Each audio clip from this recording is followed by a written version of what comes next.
दुईटी जाँला छुआ को जन्म देले अभिनेत्री रंजिता। तेज दर्शक बंधु बर्तमान समय माँ हो सारी ओडिया सीरियल अभिनय करुवा अभिनेत्री रंजिता पाणिग्राही। तेबे से दुईटी जाँला छुआ को जन्म देइछन्ति। तो दर्शक बंधु आपण मैंने तो बेस भल भाव जानी अभिनेत्री रंजिता पाणिग्राही को निज अभिनय माध्यम दर्शक मान बांधि रखिथिबा अभिनेत्री रंजिता किछि दिन तले जणाइथिले कि से माँ हेबापई जाउछन्ति, जार फोटो मध्य सोशल मीडिया रे पोस्ट करी कहिथिले। तेबे दर्शक बंधु बर्तमान समय से माँ मध्य होई सारिछन्ति।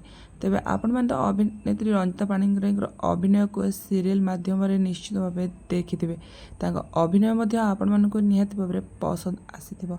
तो दर्शक बंधु 6 वर्ष तले विवाह बंधन बांधि होइथिले अभिनेत्री रंजिता पाणिग्राही। तेबे 6 वर्ष पर बर्तन पई माँ हबार सौभाग्य पाइछन्ति अभिनेत्री रंजिता, से पुणी दुईटी जाँला छुआर।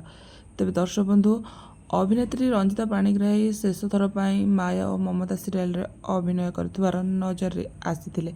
तेबे अनेक गुड़िए सीरियल रे से नजर आछियन्ति। तेबे केतेबेले से नेगेटिव तो केतेबेले से पॉजिटिव सीरियल रे रोल रे नजर आसथिले। तेबे बर्तन पई माया और ममता सीरियल रे से ममता चरित्र रे अभिनय करी दर्शक मानक मन को किणिबारे सफलता लाभ करिछन्ति। तेबे बर्तन पई तांकर दुईटी जाँला छुआ होइछि। तेबे तांकर पुओ होइछि कि झियो चलन्तु से विषय रे जानिबा। तो दर्शक बंधु बर्तन समय रे माँ होई अभिनेत्री रंजिता पाणिग्राही बेस खुशी थिबार नजर रे आसिछन्ति। तेबे तांकर दुईटी जाँला झियो जन्म होइछन्ति।